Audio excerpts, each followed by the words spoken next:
Hello, and welcome to the second webinar for the FY27 round of the Community One Stop for Growth. My name is Juan Vega. I'm the Assistant Secretary for Communities and Programs here at the Executive Office of Economic Development. And on behalf of the Healy Driscoll Administration and Economic Development Secretary Eric Paley, I want to thank you for joining us today and for your interest in supporting and advancing economic growth in your community. This is our second and final live webinar for the FY27 round. A recording of the first webinar, the One Stop Overview, will soon be available to view on the One Stop website. We will also be posting several pre-recorded webinars. Tomorrow, we'll be releasing the technology webinars, which are designed to help users navigate the IGX system. And then next week, we will upload individual webinars for each of the 14 one-stop programs. We will be taking questions at the end of this presentation, and we invite you to use the Q&A function here on the screen to start entering your questions. I will note that we are recording this webinar, and we'll be posting the recording on the One Stop website later this week. Please be advised that recording meetings by any means, including the use of any AI application without prior permission, is strictly prohibited. I am joined today by Pat Shannon, who is Director of the Community One Stop for Growth. And I also want to recognize our colleague Mark Horn, who's Director of Community Programs within the Community Programs team, who will be assisting us with the Q&A during this session. The purpose of today's webinar is to guide you through the actual one-stop application and help you understand where your projects fit within the one-stop's development continuum. We'll start with a review of the important topics covered in our first webinar, and then take a dive into explanations of how your projects fit into the one-stop with this series of example applications based off of submissions from prior year rounds. Finally, we will wrap up with a summary of key takeaways and next steps.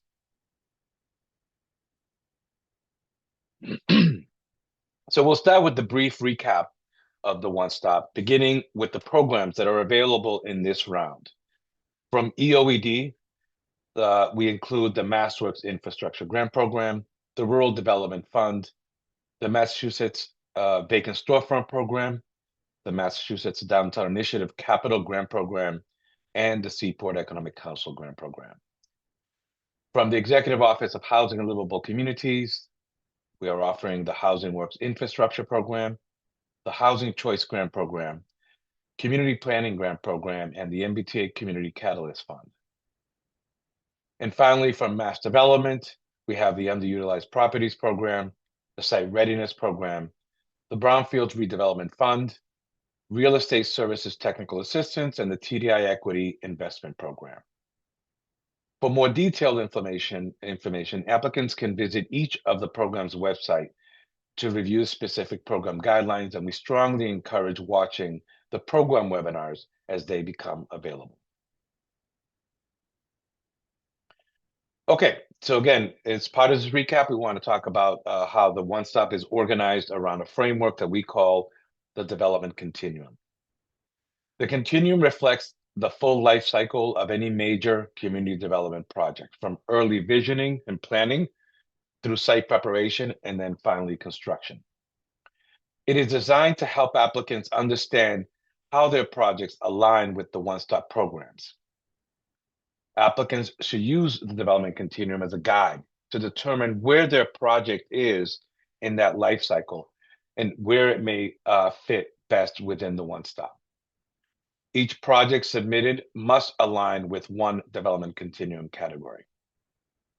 And the continuum is divided into two broad phases: preparing for growth, which focuses on early stage planning and readiness activities, and then catalyzing specific projects, which support projects that are ready to move into implementation and construction. Preparing for growth specifically includes the following development continuum categories: planning and zoning, the new downtown activation category, and site preparation. These categories support the early foundational work that communities undertake to position themselves for future investment. Funding is focused on activities led by municipalities and community-based partners that help attract, guide, and de-risk private investment.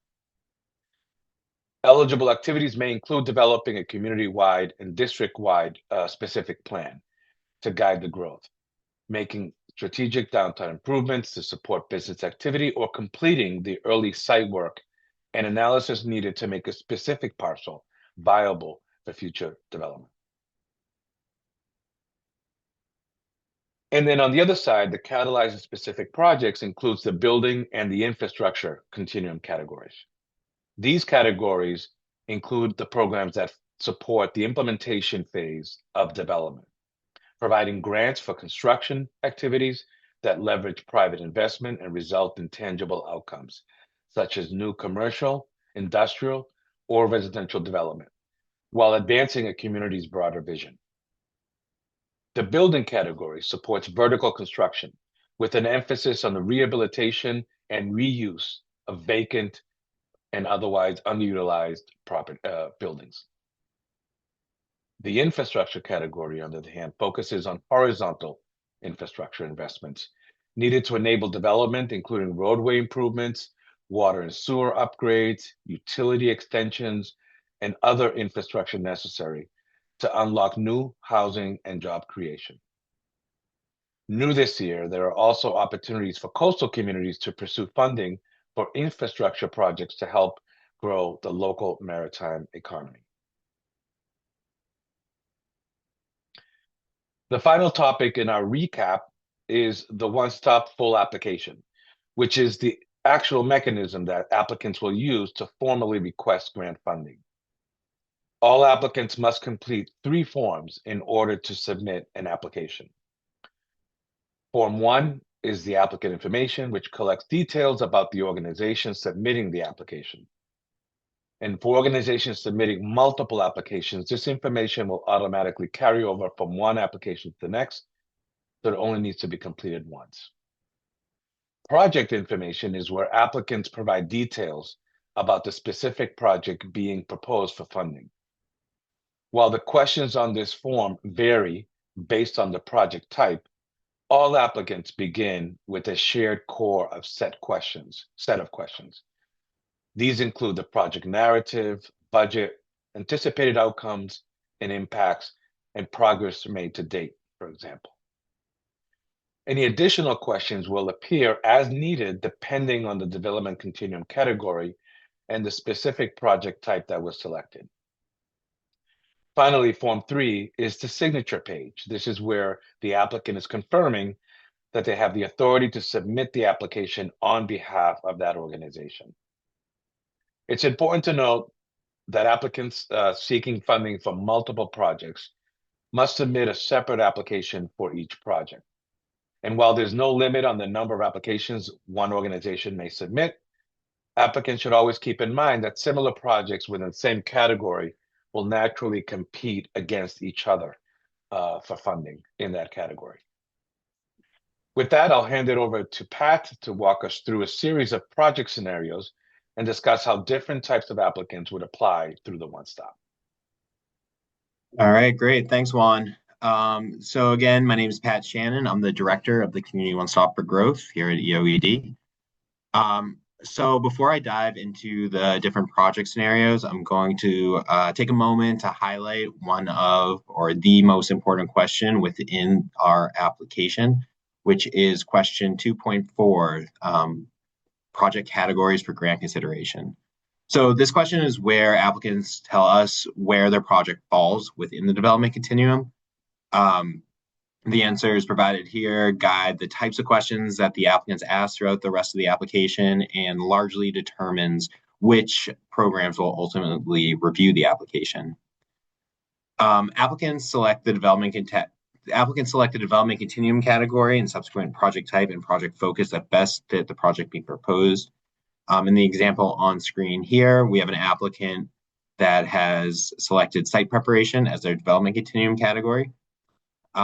each development continuum category is then broken up into multiple project types. So a project type is a general description of the purpose of the project. So each project type is generally tied to one-stop program. In some cases, there may be multiple programs, but for the most part, most of the project types are primarily tied to a single program. Here in this case, the applicant has a brownfield project. So in this case, they chose the brownfield site cleanup option. And then from there, the applicant chooses a more specific project focus. So again, while the project type is centered on the goal of the project focus describes how the funds would actually be used. So in this example, you can see that if the applicant were to receive an award, they'd be using the funds to conduct remediation of a brownfield site as opposed to a site assessment, both of which are eligible funding activities within the Brownfield Redevelopment Fund. All right, so now we're going to dive into our examples. So in our first scenario here, we have a community that wants to install a cohesive downtown wayfinding signage system to guide residents and visitors to key destinations, improve accessibility and navigation, and create a unified downtown identity that supports local business and economic activity. So this project is a fit for the Massachusetts Downtown Initiative Capital Grant Program.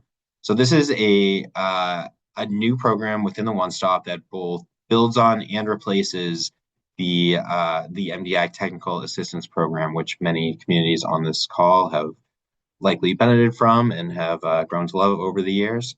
So MDI Capital funds projects that transform downtowns, village centers, and main streets into thriving, walkable, and inclusive destinations through both planning and implementation grants.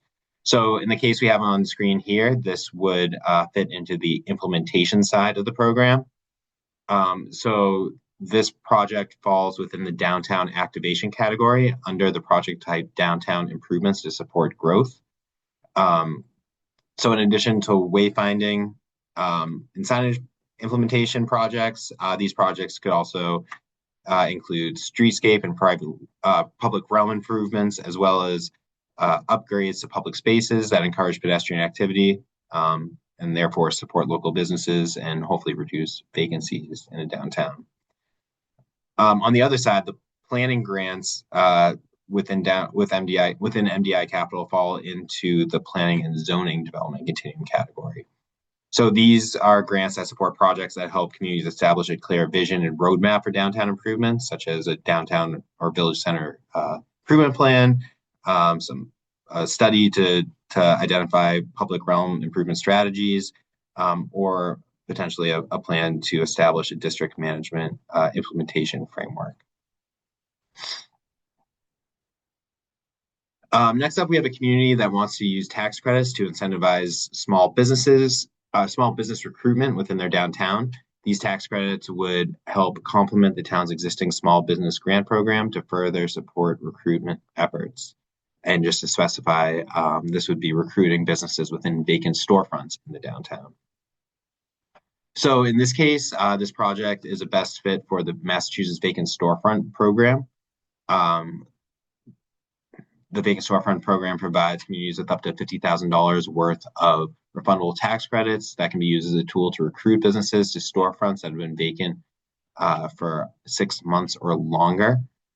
So again, this project would fall in the downtown activation development continuum category, this time under the incentivized business and vacant downtown storefronts project type. So just a little more information about the program. Communities that receive an award through the Vacant Storefront Program and the One Stop basically are awarded the ability to request tax credits on behalf of businesses that agree to occupy a vacant storefront that meet the program criteria. Communities have flexibility in how they would like to use these credits, so they could, if let's say they get the full $50,000 allotment, they could request that full $50,000 worth of tax credits be assigned to a single business that's occupying a priority vacant storefront in the community, or if they have multiple vacancies that they want to address, they could split that 50,000 up and request that those tax credits be allocated to different businesses occupying different storefronts in the downtown. Obviously, depending on the local needs of the community. Also know that this program offers access to these tax credits for 1 year. So in this case, the applicant should show that they are ready to use the tax credits within calendar year 2027. All right, next up, we have a community looking for technical assistance support to evaluate the feasibility of a district improvement financing program within their village center. This project would examine potential boundaries, redevelopment opportunities, and projected revenues associated with a DIF program.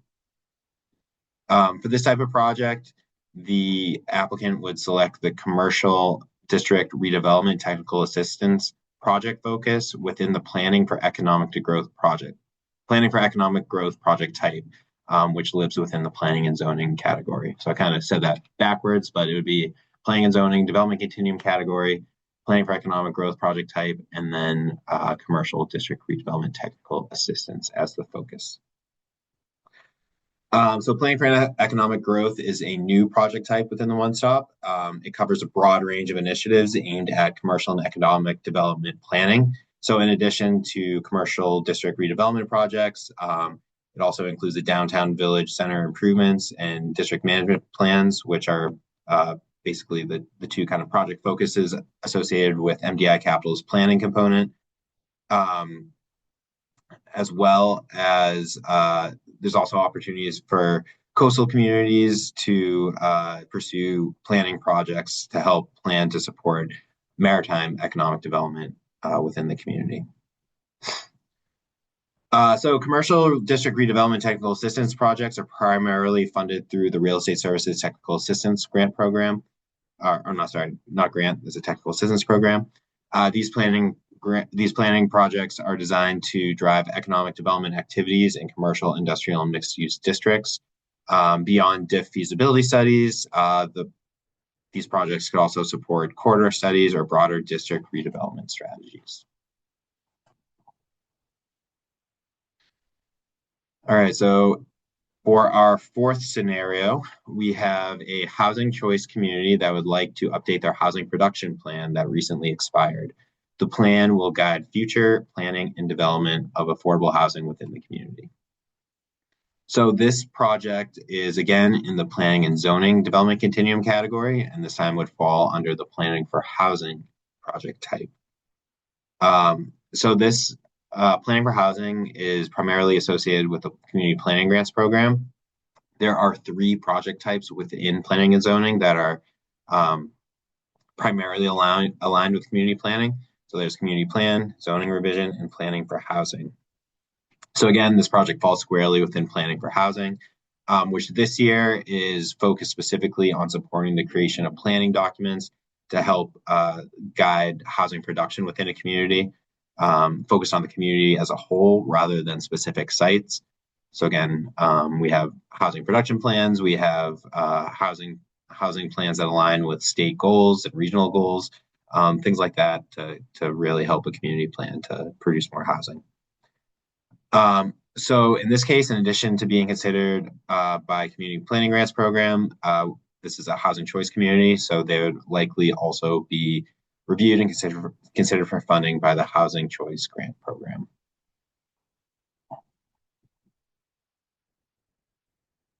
All right. Up next, we have a municipality that is looking to prepare a site master plan for a town-owned site that they'd like to eventually RFP to a developer to create multifamily housing. For this project, we're now moving into the site preparation development continuum category. Here, the applicant would select the site design and analysis project type, which is another new one in the One Stop this year. So site design and analysis focuses on pre-development activities that are needed to prepare a site for future development, such as site master planning, site feasibility analysis, and site design work. This differs from site improvement to unlock development, which is also in the site preparation category. So site improvements to unlock development focuses on the construction of site work required to make a parcel development ready. Again, site improvements. Um, did I skip ahead? Oh, it looks like I set the wrong example on the screen. But site design and analysis uh, um, focuses on the pre-development activities. So um, looks like I copied this image in the same place twice. But so this image should show site preparation as a development continuum category, then site design and analysis as the project type. Now, moving on to the next example, we go to the construction side. So here, a community development corporation is looking for funding to remediate and demolish a large vacant building to create a pad-ready development in the town's downtown. The project would support future mixed-use development with residential units and ground floor commercial space.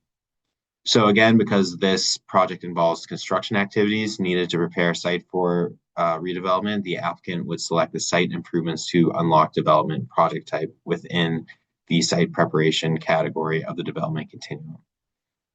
Um, since the project is going to support a future mixed-use development, the appropriate project focus would be construction to prepare a site for mixed-use commercial and industrial development.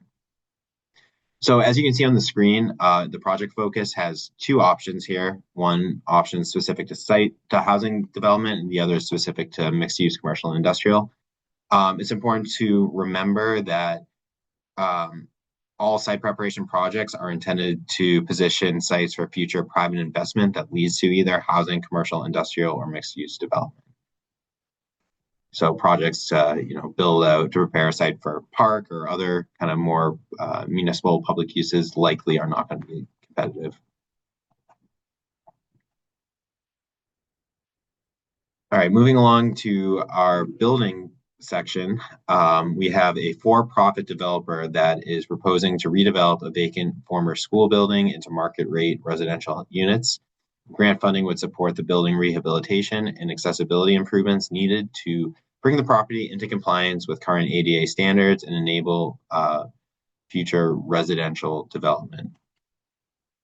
So, because this application is being submitted by a for-profit entity, the building category is the only option available to them within the development continuum. More specifically, this project is a fit for the underutilized properties program, which focuses on the redevelopment of vacant, abandoned, or underutilized buildings through capital investments that support housing and economic development. So that's represented by the underutilized property rehabilitation project type within the building category. UPP grants can be used for vertical construction activities, including building rehabilitation, code compliance, and accessibility upgrades that allow properties to return to productive use. Specifically, vacant properties or buildings that are otherwise highly underutilized. So that's really important, that these really need to be buildings that are either vacant or are far from serving their productive use. Also note that this is one of the most competitive components of the Community One Stop for Growth. So applicants should be prepared to demonstrate strong project readiness. They should include a clear plan for redevelopment. They should have financing mostly secured, and very important to note, they should have site control at the time of application.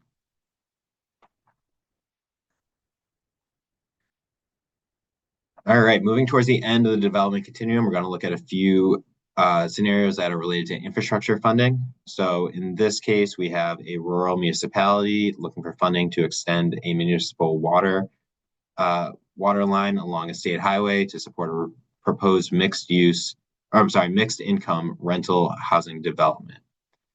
These infrastructure improvements are necessary to enable development and increase housing capacity on an underutilized site. So because this is a fully residential project, the applicant would select public infrastructure to support housing growth as the project type within the infrastructure category. The application would be primarily reviewed by the Housing Works infrastructure program, whose mission is to fund infrastructure improvements that unlock housing development across the Commonwealth. Since the scope of work includes like the actual construction of the infrastructure needed to enable development, the applicant would select construction as the project focus. There's also an option for pre-development or pre-construction if the project's focused more on the design and engineering components needed to get to construction. In addition to housing works, this application would potentially be reviewed by Rural Development Fund as it is being submitted by a rural community. For the purposes of the one-stop, any community with a population density of 500 persons per square mile or less, or a total population under 7,000 is automatically designated as rural. I will note that it would also depend on the size of the ask, as rural does have a limited cap per project. All right, next up we have a coastal community that's looking for funding to complete the design, permitting, and bid documentation for a proposed maintenance dredging project at a municipally owned boat ramp. This project would restore navigability and maintain public waterway access. For this project, the applicant would select the coastal infrastructure to support the blue economy project type under the infrastructure category. This project type is funded through the Seaport Economic Council grant program, which supports infrastructure investments that stimulate the economic development in Massachusetts coastal communities. Eligible projects through this program include upgrades to port and terminal infrastructure, recreational boating and coastal tourism asset improvements, and pre-construction phase funding for saltwater dredging projects that enhance economic activity, recreational use, public safety, and coastal resilience. Seaport grants are only available to public organizations within a designated coastal community. Applicants should clearly demonstrate how the project will support maritime activity and strengthen the broader blue economy. All right, in our final infrastructure example, we have a small town that is seeking funding to realign a roadway away from a failing embankment so that it can be reconstructed on a stable ledge, improving long-term durability and public safety. The project would also eliminate a sharp curve that has contributed to reoccurring accidents, significantly enhancing safety for motorists. So while MassWorks infrastructure program is often associated with infrastructure to support private development, a portion of the program is specifically dedicated to small town road improvements. This part of the program is commonly referred to as STRAP. These projects focus on addressing critical roadway safety issues rather than unlocking new development. So STRAP funding is only available to municipalities with a population under 7,000, and awards are capped at $1 million.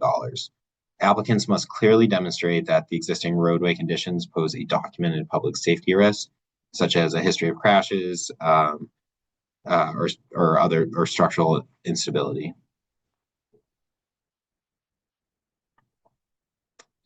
So our last two projects are going to focus on cases where an applicant has multiple projects. So in our first case, we have a community that's focused on revitalizing their downtown, which suffers from high vacancy rates and low foot traffic. So to re-energize the area, the town is looking to the state for assistance through tax credits to incentivize vacant storefront occupancy, as well as funding to improve the lighting along the corridor to make the downtown more inviting to visitors. So it's very common for a single community or single organization to seek funding for multiple initiatives within the same one-stop round. However, it's very important to remember that each separate project requires a separate application. So in this scenario, although they're closely related and have a similar goal, we do have two separate projects that fall into two separate project types. So first, the applicant would need to submit an application focused on the tax credit request. So again, this applicant would create an application and submit the incentivized business in a vacant downtown storefront option, project type option within the downtown activation category in order to compete for tax credits through the Massachusetts Vacant Storefront Program. They would then need to create a second application to cover the lighting installation component. So because this is a physical improvement, the applicant would select downtown improvements to support growth as their project type, again, within the downtown activation category. So again, these projects share the ultimate goal of catalyzing private investment and driving foot traffic in the downtown. But the actual two projects represent distinct scopes of work. They have different kind of immediate outcomes and uh, different ultimately different requests from the state. One's tax credits, one's grant funding for capital improvements. So because of this, these would be evaluated as separate projects and would require their own individual applications. All right, so for our last example, we have a community that's looking for help to demolish an uninhabitable structure on a site that the city would like to put to market for housing development. They also are also looking for funding from the state to install site utilities on a separate city-owned parcel located nearby to support a separate forthcoming housing development RFP. So again, these projects are very similar in nature and share a similar overall goal, but they're located at different addresses and represent different scopes of work. Therefore, again, they're going to need two different applications. In this case, both applicants are likely to fall under the site improvement to unlock development project type within the site preparation category, and both would likely be reviewed by the site readiness program. So while applicants may submit multiple projects, that's certainly welcome. We do we do want to note that similar projects naturally compete against each other, especially projects this similar. So the community should consider prioritizing their projects and putting forth a project that's either most ready or most critical for the community to advance. All right, so with that, I am going to hand it back to Juan. Great. Thank you very much, Pat. Um, okay, so we've just walked through all these scenarios to basically illustrate where different types of projects may fall within the development continuum and how they would be um, uh, filled out in an application. Of course, this is just a small sample, right, of the many projects that could come through the one stop and that we have seen over the years. So please uh, be mindful that this was just a kind of a representative example to show the different categories in the development continuum, but by no means a definitive list of the types of projects that can be submitted. The best way to determine whether your specific project is a good fit for any of the funding opportunities available to the One Stop is certainly to uh, utilize the expression of interest, or the EOI. Um, this is the optional portal that we launched. And this year we launched it as a new AI-powered EOI tool. And it provides instant project-specific feedback tailored to each proposal. And unlike previous rounds, where applicants selected from predefined multiple choice options, the new tool allows users to submit a brief project description and respond to follow-up questions customized to their project. And then based on your responses, the tool identifies which of the one-stop programs may be the best fit and explains the alignment, as well as provides guidance on how to strengthen a future application. In the case where the EOI tool says the project might not be a fit for any of the programs, the tool will clearly explain why, and when possible, it'll point applicants to other resources around the state that may be potential to support the project. Um, Users will also receive the EOI feedback report by email with additional program information. Because the feedback is not provided immediately, the EOI tool will actually remain open right through the end of the round. So applicants will have access to this guidance while they work on their applications right through the deadline of June 4th. And I'm sure when it's most valuable. It's important to note also that the tool is currently in beta. So while we're continuing to learn how it performs across a wide range of project types and continue to refine it as usage increases. One Stop staff will actively monitor the feedback to ensure that applicants are receiving accurate and useful guidance. As a reminder, some of you have started submitting some questions. We do invite you to submit questions to the key Q&A function here in Zoom. So to summarize what you have heard today, the One Stop is designed to boost accessibility to state guidance and partnership, improve alignment across multiple funding programs, reduce administrative burden, particularly in small communities, and support strategic project planning.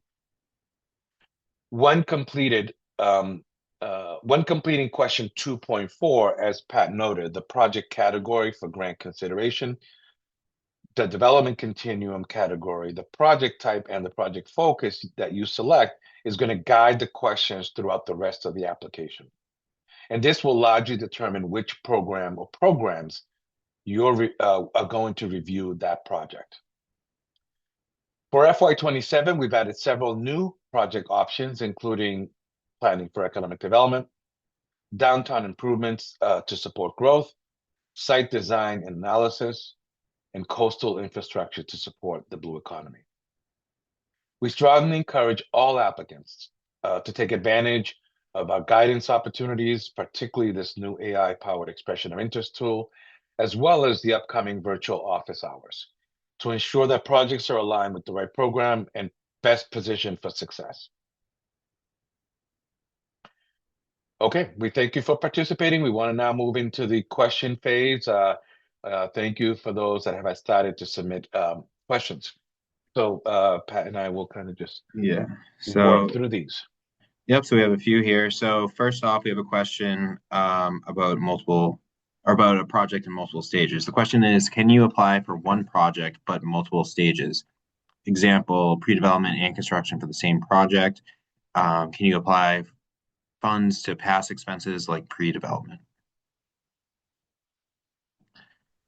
So I would say that would not be a good idea to do. We specifically spread out the continuum so that applicants can think about the timing of their project. A lot of the funding in coming to the One Stop comes through the capital budget, which is kind of has some restrictions in terms of the timing that the programs want to be able to deploy the funds. And so a project that might be still needing to do design engineering is, part of the judgment and the scoring of that application is going to be how far along you are in design engineering. And the extent to which that hasn't been completed, the likelihood that you'll have a strong engineer's cost estimate to then estimate how much you're going to request for construction is going to be an issue. You'd want to come in when you come in for the construction phase, in particular, you're going to be competing with projects that are far along in their permitting, they're far along in design engineering, they have match funds, et cetera. And so in order to be competitive in the construction side, you really need to get that pre-development done. And so we wouldn't, it's not common that we would consider funding an application for pre-development and construction in the same round. The only exception to that is the small town road projects, the so-called STRAP, where those applications we do fund as one grant for both the development and the construction to happen together. But otherwise, we encourage you to think about what to submit this round to try to be most competitive. And then when you're ready for construction, come back. The second part, in most cases, no, none of these programs are going to be able to these are all cost reimbursement grants. And so none of them are going to be able to reimburse you for expenses that happened prior to having a contract with the Commonwealth. All right, great. So the next question we have is there a possibility to have a one-on-one with a coach or mentor? So the answer to that is basically so we don't have that as part of our kind of the one-stop process. As we mentioned, there's the expression of interest, which is a great place to start. Pretty much all of the information you need to know about our programs is baked into the guidelines. And our expression of interest tool will take your project description, it'll compare your description against kind of a database of information about our programs, and will be able to provide very kind of tailored information about your or related to your project to figure out if it's a fit, if uh, what you should, how you can kind of improve your project to make it a better fit, and things to think about as you're going into the application. We also have our virtual office hour sessions, so that's kind of a piece of the guidance phase that we created to allow applicants to have actual direct conversations with program staff. Juan and I host monthly kind of general office hour sessions where we'll answer questions about the process as a whole. And then in April, we'll be hosting our program office hours, where representatives from each program will attend different sessions, and you can ask program specific questions there. Um, just with the pure volume of applicants and projects that come at us each year, we're just not able to offer that. That said, individual programs may be more willing to take meetings, but as a whole, I just say, start with the expression of interest, join our office hours, and we should be able to answer most of the questions you have.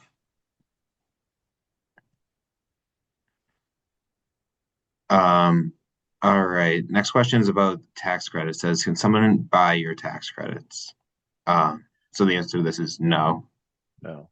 Um, so the vacant storefront program,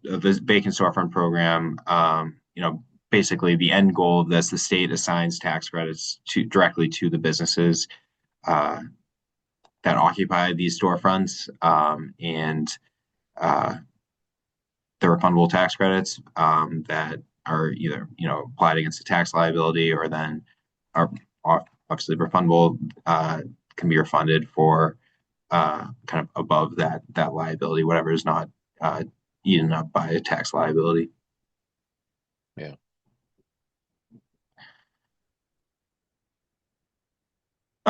All right. Next up, we have a question about. I lost my place. Can site readiness funds be used for a site that has already gone out for RFP for affordable housing, but will have a long-term ground lease? That's a good question. Again, that would be a great question to bring to the site preparation virtual office hour session. Um, if it's, yeah, I think I'd have to defer to the site readiness staff on that one. But that is a good question. Definitely check out the site readiness guidelines. Again, submit an expression of interest. That might be able to provide some insight there, but definitely recommend that you go to the site preparation office hour sessions to ask that question. Yeah, the staff, the program folks would be able to provide some guidance on a question like this. Um, all right. Can UPP funds be used for vertical construction on vacant lots or only to rehab buildings? Rehab buildings is, Yeah. yeah, it's really to rehab underutilized properties. That does not provide any funding for any type of new build. Yeah. Generally speaking, our grant programs really don't have funding for new construction. And with UPP, it's also important to note. So the UPP work is intended to be solely within the envelope of an existing building. There's some wiggle room for some like ADA, like wheelchair ramps, or if you need to install an elevator and there's like a little bump out from the footprint. I think that's generally allowed. But if you have a building that you're rehabbing and it requires an addition, generally that the addition would not be covered. Any internal or work to the existing structure could potentially be fair game, but any new construction is generally not allowed.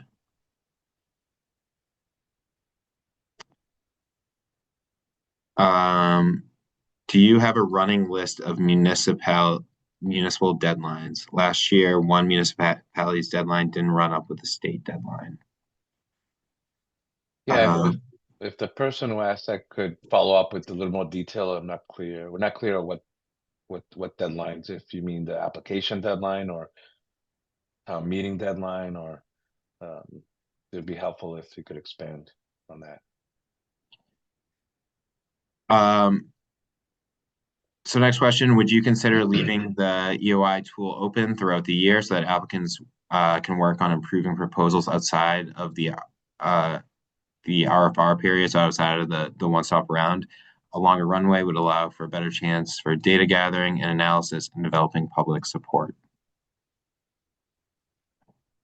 So this is something we did actually think about this year. So I guess a little step back, we've greatly expanded the amount of time that the EOI is open. We're now keeping it open through the entire round. It used to just be open for about a 6 week period. Um, the challenge with leaving it open for the entire year is that every year um, program guidelines are subject to change. So once we exit the existing round, um, that we want to make sure that we're giving folks the best information possible. So we this year we deliberately decided to cut it off at the application deadline, and then our plan is to reopen it once we have the updated guidelines and information for to give the best information possible.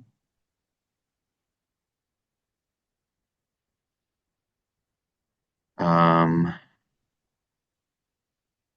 all right, so it looks like we have one more question here.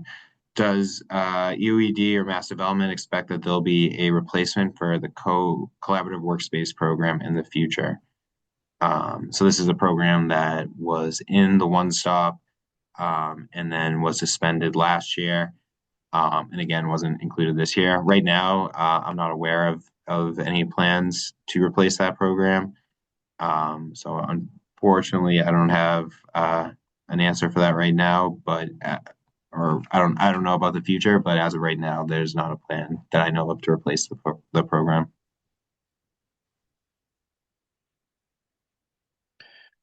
And Pat, would it be helpful to kind of reiterate the deadlines, the application deadline. Sure, yeah. So the deadline to submit an application is June 3rd.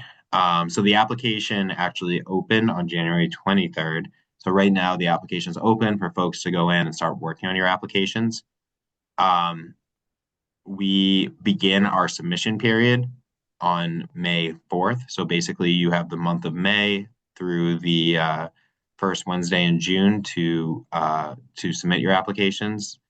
But you can start working on them right now. So again, the expression of interest is also open right now, and we'll keep that open until that June 3rd deadline. And I think, So, yeah, oh yeah. the person asking the question looks like they were asking about the application deadline. And so there shouldn't be a different deadline for any municipality. So it's the same deadline for all 351 cities and towns and any organizations or developers or whoever are applying. It's the one deadline. Yep, one stop. We have one application, one deadline, one review period. So, deadline in early June. Over the course of the summer, we'll review the applications, and then we expect that we will be announcing decisions in the fall.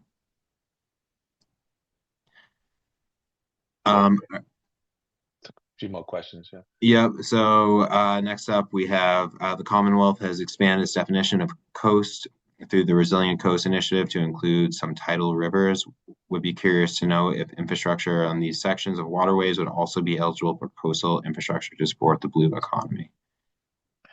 I would say generally the Seaport Economic Council grants that are being offered through the One Stop this year are driven by the statute, which calls for it defines the eligible communities being the 78 coastal communities, as defined by I believe it's the Coastal Zone Management Office.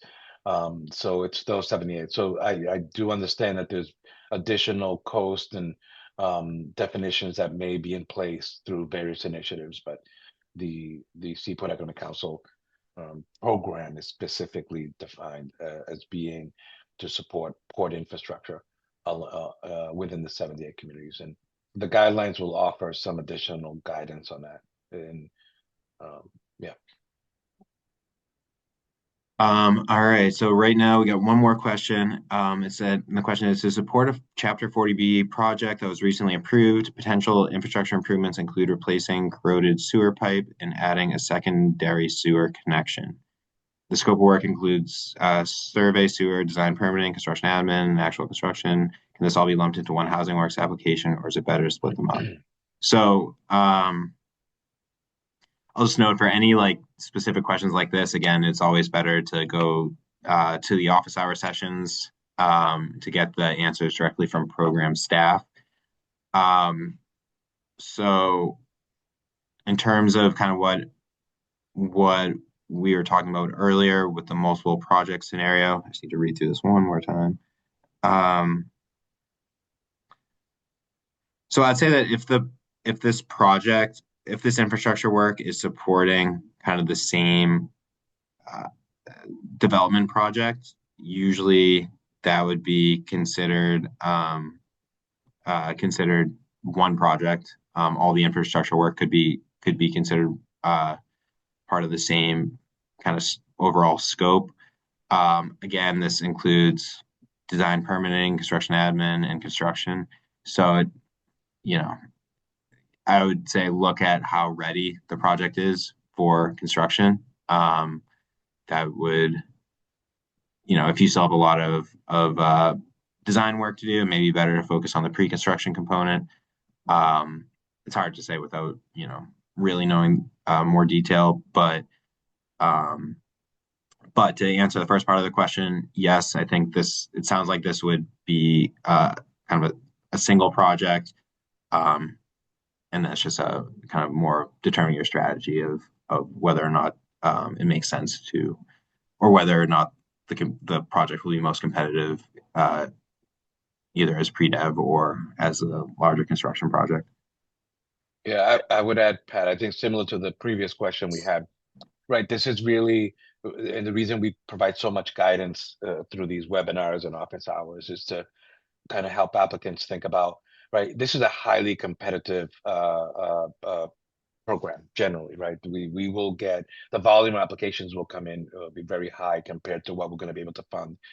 And so while technically, yes, you could submit that as one project, I will say what you have to consider is, as I talked about in the previous question, if you have done very little of the design and permitting, um, then the likelihood that your cost estimate is going to be solid is reduced. Because if you still have, especially if there's any type of, MIPA or other type of waterway involvement in the permitting, and there's always going to be a project that has already done that design work, and so their engineer's cost estimate is going to be much more solid, and that's going to likely rank higher. So while again, technically you can submit it as one, you have to consider that you're going to be competing. That your application, your project's going to be competing with a whole bunch of other projects that are similar, that are going to be further advanced. So you want to make sure that you're coming in to the category and the type that corresponds with how ready your project is. And so if you do have a lot of design done and you've got most of your permits in hand, absolutely go for it. But if you still have a lot of work to do in designing and even figuring out feasibility, you want to start in that redevelopment side first. Great. All right, next up, is it common for projects to apply multiple times before receiving funding? Say yes. I mean, it's a little bit of, it's all over the place. Again, depends. A lot of these grant programs are capital budget items, and each of our programs is looking to make grants to projects that are most ready, that are going to be able to utilize the funding within, the next year or the next couple of years. And so it is common. We have projects, if you're not funded in any particular round, we do offer you the opportunity to request a meeting to or a discussion about what parts of your application could be strengthened. And, we were happy to do that. And so we have seen projects that then take that feedback and then come back and may be successful in a future round.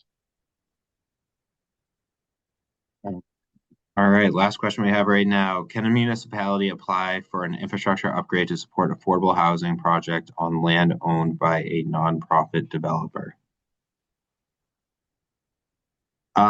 Generally, so I'm going to defer to the Housing Works team on this one. So if you, I'd say bring this again, bring this question to the Housing Works uh, office hour session. You know, I know for MassWorks, generally they'll only fund infrastructure improvements on publicly owned land. Housing Works has a little, may have a little bit of a different take on that, but I want to, yeah, defer to you to the infrastructure office hours. Yeah, that would be the best bet. But generally speaking, I mean, it's going to be the applicant really in any of these programs, right? The applicant we expect to be the one that has site control, the one that owns the site that is being approved. And so if it's not owned in the, in the case of, um, well, I think in the case of Housing Works or MassWorks, right? The applicants have to be public entities, municipalities. Mhm. Um, and so the extent to which municipality does not own the site, it's not likely to be able to be improved using this program money from these programs. But infrastructure office hours is definitely where you want to come and pose those questions. Yeah, I'll know that both MassWorks and Housing Works will be at that session. Yeah. Um, so if you have an infrastructure project, definitely recommend attending. Okay, so we get to the end of our session here. Again, want to thank everybody for joining us. And for this second and final live webinar. As mentioned, this webinar will be posted on the website. So just to recap and talk about next steps, a significant benefit of the One Stop is that it creates the additional opportunities for state reviewers to engage with applicants regarding their projects. Um, I do want to thank everybody and let me just find my notes here. Um, we asked you to, watch the webinars, review the NOFAs closely and the guidelines that correspond to the type of project that you are thinking of applying for.